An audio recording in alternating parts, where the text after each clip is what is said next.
السلام علیکم۔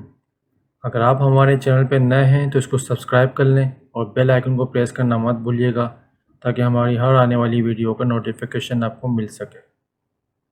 میرے شوہر ایک ایسے محکمے میں ملازم تھے کہ ہر 2-2.5 سال بعد ان کی پوسٹنگ ہوتی رہتی تھی۔ اکثر وہ دور دراز علاقوں میں جہاں آبادی تھوڑی ہوتی ہے وہاں پوسٹ کر دیے جاتے تھے۔ اس بار بھی جہاں انہیں تعینات کیا گیا تھا وہ دور کا علاقہ تھا۔ یہاں جھرنے تھے، پہاڑ اور جھیلیں تھیں۔ غرض یہ کہ اس جگہ کی خوبصورتی کو قلم بند کرنا میری بس کی بات نہیں۔ قدرت کے حسین نظارے آنکھوں کو تازگی بخشتے تھے۔ ہر لمحہ روح تر و تازہ رہتی تھی۔ ان دنوں سمیر سے میری شادی کو 5 سال ہو گئے تھے۔ یہ میری خالہ کے بیٹے تھے اور میں ان کی بچپن کی پسند تھی۔ ہماری منگنی بھی کم سن میں کر دی گئی تھی۔ شادی کے بعد سمیر نے اپنی زندگی کی ساری راحتیں مجھے دیں۔ پیار تو ان کا انمول تھا، کوئی عورت تصور بھی نہیں کر سکتی تھی کہ جتنا پیار مجھے اپنے جیون ساتھی سے ملا تھا۔ لگتا تھا کہ یہ میرا گھر نہیں بلکہ جنت زمین پر اتر آئی ہے۔ سمیر کو شکار کرنے کا بہت شوق تھا۔ جب چھٹی کا دن ہوتا تو وہ شکار کا پروگرام بنا لیتے اور اپنے کولیگز کے ہمراہ شکار کرنے چلے جاتے۔ تب وہ دن میرے لیے انتہائی تنہائی کا عذاب لے کر آتا اور ان کے بنا میرا وقت نہیں کٹتا تھا۔ میں ہمیشہ ان سے کہتی تھی کہ مجھے بھی اپنے ساتھ شکار پر لے چلیں۔ وہ کہتے ہیں میرے ساتھ میرے دوست ہوتے ہیں اور ہم جنگل میں جاتے ہیں، وہاں لے جانا تمہیں بالکل بھی مناسب نہیں ہے۔ ایک بار میری خاطر انہوں نے پروگرام بنایا کہ میں بھی ساتھ چل سکوں۔ یہ مرغابیوں کے شکار کا پروگرام تھا۔ ہم صبح ایک پرفضا جھیل کی طرف جا رہے تھے جہاں مرغابیوں کے مسکن تھے اور یہ وہاں آسانی سے مل سکتے تھے۔ سمیر نے جب مجھے یہ خوشخبری دی کہ اس بار تمہاری خاطر میں اس انوکھے مشن پر جا رہا ہوں تو میں خوشی سے نہال ہو گئی۔ صبح سویرے میں نے اٹھ کر ناشتہ تیار کیا اور ساتھ لے جانے کے لیے کچھ سینڈوچز بھی بنا لیے۔ شامی کباب پہلے سے رکھے تھے۔ خان سامہ نے چائے کا ایک تھرمس بھی بھر دیا۔ ہمارے ساتھ ایک ڈرائیور اور ایک ملازم بھی جا رہا تھا۔ یہ ہلکی سردیوں کا موسم تھا۔ جب ہم جھیل پر پہنچے صبح کے 10 بج رہے تھے۔ اگرچہ ناشتہ کیا تھا مگر پھر بھی بھوک محسوس ہو رہی تھی۔ میں نے ملازم سے کہا کہ تم چائے بنا کر لاؤ، ذرا تازہ دم ہو جائیں گے۔ وہ چائے بنانے چلا گیا۔ سمیر نے گاڑی سے بندوق نکالی اور ڈرائیور کے ہمراہ جھیل کے کنارے مرغابیوں کی طاق میں بیٹھ گئے۔ اتنے میں ملازم چائے لے کر آ گیا۔ میں نے کہا کہ ٹرے صاحب کی طرف لے چلو کیونکہ ابھی کوئی مرغابی نظر نہیں آ رہی تھی، لیکن جو ہی ہم سمیر کے نزدیک پہنچے مرغابی نظر آ گئی۔ انہوں نے ہمیں ہاتھ کے اشارے سے دور ہی رک جانے کا اشارہ کیا اور خود نشانہ لے کر اپنے شکار پر فائر کر دیا۔ ابھی پرندہ زخمی ہو کر جھیل میں گرا تو سمیر بھی جذبات سے مغلوب ہو کر پانی میں کود پڑے۔ وہ آنے واحد میں اپنے شکار کو پکڑ لینا چاہتے تھے، تاہم جھیل کا پانی ان کے اندازے سے زیادہ گہرا تھا اور جو ہی پانی میں کودے وہ ڈوبتے چلے گئے۔ سمیر پھر بہت اچھے تیراک تھے، پھر بھی میرا دل ہولنے لگا۔ میں نے کبھی ایسا منظر نہیں دیکھا تھا، جبکہ خطرات سے کھیلنا میرے جیون ساتھی کی یہ معمولات میں تھا۔ غالباً اسی باعث بے خوف پانی میں اترتے تھے کیونکہ انہیں تیراکی کی عمارت پر بھروسہ تھا۔ کافی دیر تک جب وہ باہر نہیں آئے تو ڈرائیور اور ملازم کو تشویش ہوئی کہ کہیں جھیل کے کنارے پانی کے نیچے دلدلی زمین تو نہیں۔ ان کی جھیل میں اترنے کی ہمت نہیں ہوئی۔ ارد گرد لوگ بھی موجود نہیں تھے اور آبادی کچھ فاصلے پر تھی۔ کس سے مدد طلب کرتے؟ انہوں نے کنارے کے نزدیک جا کر سمیر کو آوازیں دیں مگر کوئی جواب نہیں ملا۔ لگتا تھا جیسے تہہ میں جا کر اندر جا چکے ہوں۔ تب سبھی گھبرا کے مجھے گاڑی میں بٹھا دیا گیا۔ کہا کہ جلد از جلد مددگار کے لیے لانے ہوں گے۔ مجھے آہ و بازاری کی مہلت تک نہ دی اور آنن فانن جیپ دوڑاتے آفس آئے۔ نزدیکی یونٹ میں اطلاع کر دی۔ فوراً ہی ایک دوسری جیپ میں چند مددگار آ گئے، جن میں بہترین تیراک اور غوطہ خور بھی تھے، اور ساتھ کام ہی مسجد کے مولوی صاحب جو ایسے مواقع پر دعا کراتے تھے، لہٰذا علاقائی لوگوں نے اپنے عقیدے کے مطابق انہیں بھی ساتھ لانا مناسب سمجھا۔ مددگار غوطہ خور رات تک سمیر کو ڈھونڈتے رہے، لیکن ان کا کوئی سراغ نہیں ملا۔ رو رو کر میرا برا حال تھا۔ مجھے گھر چھوڑ گئے تھے اور میں مصلی پر گری سمیر کے لیے دعائیں کر رہی تھی۔ دروازے پر دستک ہوئی، دوڑ کر گئی۔ ملازم جھیل سے آیا تھا۔ کہنے لگا، مولوی صاحب نے آپ کو بلایا ہے۔ میں فوراً ملازم اور ڈرائیور کے ساتھ ہو لی۔ مولوی صاحب میرے منتظر تھے۔ کہنے لگے، بی بی، میں نے پڑھائی کی ہے۔ یہ اشارہ ملا ہے کہ آپ کے شوہر نے جس مرغابی کو نشانہ بنایا تھا وہ مرغابی نہیں بلکہ مرغابی کے روپ میں کوئی معورہ مخلوق تھی، لہٰذا اس کی برادری کو سخت غصہ ہے۔ انہوں نے آپ کے شوہر کو اپنا قیدی بنا لیا ہے۔ میں نے پوچھا کہ کیا وہ جنات ہیں؟ آخر معورائی مخلوق سے آپ کی کیا مراد ہے؟ وہ بولے، بس تم جو بھی سمجھ لو، لیکن تمہارے شوہر زندہ ہیں اور ان کی قید میں ہے، پھر ان کی رہائی کی کیا صورت ہو سکتی ہے؟ اگر وہ زندہ ہیں تو کس قیمت پر ان کو جن سے رہائی نصیب ہو سکتی ہے؟ مرغابی کے لیے جو بھی تاوان وہ مانگتے ہیں میں دینے کو تیار ہوں۔ آپ خدا را معلوم کر کے مجھے آگاہ کریں۔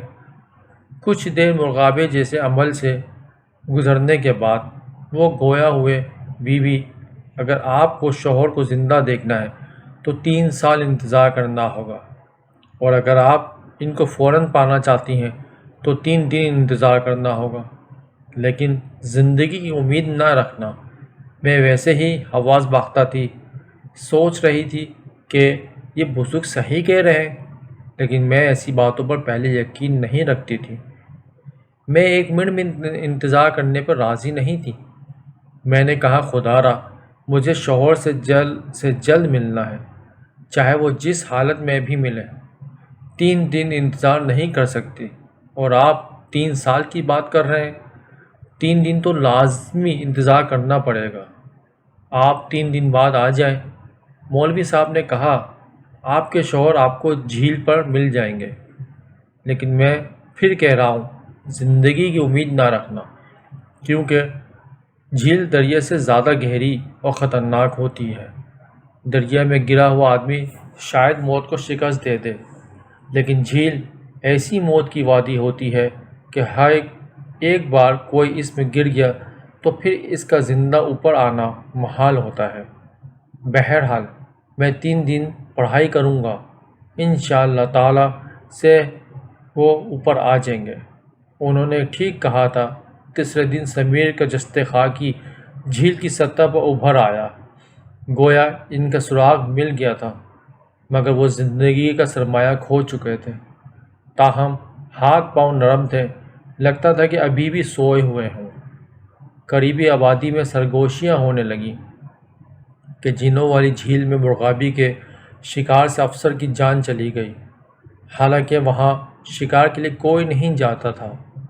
جب کوئی بھی غلطی سے گیا اور کسی مرغابی کو بھی نشانہ پر لے لیا، جان اسی طرح چلی گئی۔ وہاں مرغابیوں کا شکار بھی ممنوع تھا، جبکہ میرے صاحب کو اس بات کا علم ہی نہیں تھا۔ ہم تو یہاں وقتی طور پر آئے تھے، لیکن مقامی لوگوں میں کئی قصے کہانیاں مشہور تھے جن کے پاس گشت اب سنائی دے رہی تھی۔ سمیر کے بڑے بھائی تو ان کی جھیل میں گمشدگی کی اطلاع ملتے ہی اسلام آباد سے فوراً یہاں آ گئے تھے۔ جب انہوں نے مقامی لوگوں کی زبان سے جھیل کے متعلق پر اسرار کہانیاں سنی تو بولے کہ یہ لوگ وہمی ہیں۔ اب مجھے یہ خیال آ رہا ہے کہ کہیں میرے بھائی کو کسی دوست نے وہاں دشمن نے گھات لگا کر تو نہیں مار دیا۔ ہم نے غلطی کی جو ان کا پوسٹ مارٹم نہیں ہونے دیا، کیونکہ ان کی لاش ایسی حالت میں جیسے تھوڑی دیر پہلے وفات ہوئی ہو۔ ڈوب جانے کے بعد 3 روز جھیل میں رہنے والی لاش کی اور حالت ہوتی ہے، یقیناً وہ ڈوب کر نہیں مرے۔ پھر تو میرے جیٹ کو ایسا وہم ہو گیا کہ ان کا اضطراب بڑھتا گیا۔ ایک دن ایسا آیا کہ انہوں نے مرحوم کی قبر کشائی کروا لی اور پوسٹ مارٹم کروانے کا پختہ ارادہ کر لیا۔ سب قریبی عزیزوں اور رشتہ داروں نے منع کیا کہ اب سمیر کی وفات کو 1 سال ہو گیا ہے، جو ہوا ہے سو ہو گیا۔ جھیل سے لاش مل گئی ہے اور قبر نصیب ہو گئی ہے، اسی کو معجزہ سمجھ لو۔ جب سبھی نے روکا تو چیٹ صاحب بازاری رک گئے، مگر کچھ دن بعد کسی قریبی عزیز کو اعتماد میں لیے بغیر انہوں نے اپنے طور پر یہ کام کر دیا، یعنی قبر کشائی کروا لی۔ تو یہ دیکھ کر حیران رہ گئے کہ قبر خالی تھی اور وہ جسد خاکی جسے انہوں نے اپنے ہاتھوں سے قبر میں اتارا تھا موجود ہی نہیں تھا۔ مولوی صاحب کو بھی ساتھ لے کر گئے۔ انہوں نے مشورہ دیا کہ اب اس بات کو یہیں بند کر دیں اور اس بات کا کسی سے کوئی چرچا نہ کریں، ورنہ مزید نقصان ہوگا۔ انہوں نے بزرگ کی بات مان لی، مگر دل بے قرار کو قرار نہیں آیا۔ وہ اکثر جھیل میں بیٹھے رہتے اور وہیں جاتے، جیسے انہیں یقین ہو کہ کسی دن کسی وقت ان کا بھائی زندہ سلامت جھیل سے باہر نکل آئے گا۔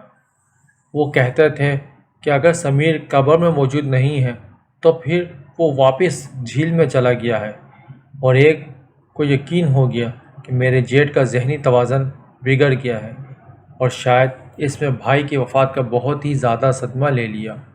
سبھی سمجھاتے کہ وہ ڈوب کر خالق حقیقی سے جا ملے ہیں، اب لوٹ کر نہیں آ سکتے، جو کہ اس واقعے کے عینی شاہدین ڈرائیور، ملازم اور میں خود موجود تھی۔ ہمارے سامنے انہوں نے زخمی اور مرغابی کو پکڑنے کی خاطر جھیل میں چھلانگ لگائی تھی، لہٰذا اس صحنے کو کوئی دوسرا رنگ نہیں دیا جا سکتا تھا۔ جیٹ وہم کا شکار ہو چکے تھے، مگر زندگی کے سبھی معاملات میں وہ درست اور غیر معمولی حرکت ان سے سرزد نہیں ہوتی کہ کوئی ان پر پاگل پن کا شبہ کرتا۔ تاہم ایک بات ایسی تھی جس سے لگتا تھا کہ ان پر کچھ اثر ہو گیا ہے۔ وہ باقاعدگی سے جھیل پر جاتے اور کہتے کہ ان کا بھائی زندہ ہے۔ ایک دن سمیر کے 2 کزن بھی تھے، جھیل پر گئے کہ دیکھے تو صحیح کہ جیٹ صاحب کس سے ملاقات کرتے ہیں۔ وہاں گئے تو پتہ چلا کہ یہ تلاوت کرتے ہیں، روتے ہیں اور دعا کرتے ہیں کہ اللہ ان کے بھائی کو ان سے ملا دے۔ جب انہوں نے وقاص بھائی کی یہ حالت دیکھی تو بے حد دکھی تھے۔ انہیں سمجھایا کہ اب لوٹ چلیں، یہاں بیٹھ کر رونے کے سے کچھ حاصل نہیں ہوگا۔ جو اس جہاں سے چلا جاتا ہے لوٹ کر نہیں آتا۔ البتہ انہوں نے اللہ تعالیٰ سے اس دن یہ دعا ضرور کی کہ ہمارے تایا ذات کی روح کو قرار آ جائے۔ دوپہر ڈھل چکی تھی اور شام ہونے والی تھی جب انہوں نے اپنا سامان سمیٹا اور چلنے کو ہوئے۔ اتنے میں ایک مرغابی پھڑپھڑاتا ہوا آئی کہیں سے۔ آخر ادھر دیکھا، کوئی شکاری نہیں دیا اور نہ ہی فائر کی آواز آئی۔ پھر بیچاری کو کس نے نشانے پر لیا تھا؟ ہمارے تجسس کے تینوں ہی جھاڑیوں کی طرف بھاگے۔ وہاں پہنچے تو جو نظارہ تھا وہ دیکھ کر ان کی حیرت کی انتہا نہ رہی۔ مرغابی کو واقعی کسی نے گولی ماری تھی، کیونکہ وہ زخمی ہو کر جہاں گری تھی پتوں پر تازہ خون لگا ہوا تھا۔ وہ جھاڑیوں کی ٹہنیوں میں مردہ حالت میں اٹک گئی تھی۔ خیر یہ ایسی بات نہیں تھی، کیونکہ امکان تھا کہ جھیل کے دوسرے کنارے پر اسے کسی نے گولی کا نشانہ بنایا ہو اور زخمی ہونے کے باوجود وہ اٹھتی ہوئی ادھر آخری آ گئی ہو۔ لیکن اسی جھاڑی کے قریب مردانوں کپڑوں کا ایک جوڑا بھی پڑا ہوا تھا، جو صاف ستھرا اور بالکل صحیح حالت میں تھا، اور وہ بٹوا بھی جو سمیر کی جیب میں رہتا تھا۔ وہ لوگ بٹوا اور جوڑا اپنے ساتھ اٹھا کر لے آئے۔ مجھے دکھایا تو میں نے پہچان لیا، یہ بٹوا میرے شوہر کا ہی تھا، لیکن اس روز جب وہ جھیل میں اترے تھے تو انہوں نے دوسرا جوڑا پہنا ہوا تھا۔ اسی جوڑے میں ان کے نقش میں 3 روز بعد جھیل کی سطح پر مل گئی تھی، مگر لاش بھولی ہوئی نہیں تھی، اور سبھی اس امر کو اللہ کا کرشمہ کہہ رہے تھے۔ میں نے وہ جوڑا بھائی سے لے لیا اور دھو کر ہینگر میں ان کے سامنے دوسرے کپڑوں کے ساتھ لٹکا دیا۔ ہم میں سے کوئی بھی اس پر اصرار بات کو سمجھ نہیں سکا، تاہم اس جوڑے کے مل جانے کے بعد وقاص بھائی کے دل کو صبر اور بے قرار روح کو قرار آ گیا۔ انہوں نے جھیل پر جانا بھی چھوڑ دیا تھا۔ کہتے ہیں کہ اللہ کے سوا کچھ رازوں میں سے یہ ایک ایسا راز ہے جسے کڑدنا نہیں چاہیے، کیونکہ اسے کڑدنے میں اب کوئی بھلائی نظر نہیں آتی۔ ان کی لاش مل گئی تھی، یہ شہادت کافی ہے۔ مزید ان میں سے کون سا راز چھپا ہے، یہ ہمیں جاننے کی اب ضرورت نہیں تھی۔